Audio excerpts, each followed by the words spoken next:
தனியாக உட்காந்துருக்கான். ஓ, எக்ஸ்போ வேறு அனௌன்ஸ் பண்ணியாச்சு. அதை பற்றி எதுவும் யோசிச்சுட்டு இருப்பாளோ?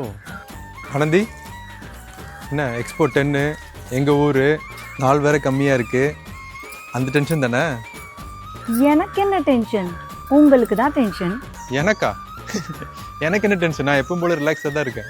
9 எக்ஸ்போ பார்த்து சக்ஸஸ்ஃபுல்லாக பண்ணிட்டேன். அப்போ இருந்தது டென்ஷன். ஓகே, 10வது எக்ஸ்போ இப்போ திருநெல்வேலி, அத்தான் பிறந்து வளர்ந்த ஊர். இப்போ சொல்லுங்க, எப்படி பார்த்துக்க போறீங்க? டென்ஷன் எனக்கா உங்களுக்கா? ஊர் என்னமோ என்னது தான், ஆனால் திருவிழா நம்மளோடது. அது சரி. லக்ஷ்மி பொட்டிக்கோட 10வது திருவிழா நம்ம திருநெல்வேலி சீமையில வர செப்டம்பர் 6, 7, 8 சனி ஞாயிறு திங்கள் நம்ம மாதா மாளிகையில லக்ஷ்மி பொட்டிக்கோட பிரம்மாண்டமான திருவிழாவை கொண்டாடுறோம்.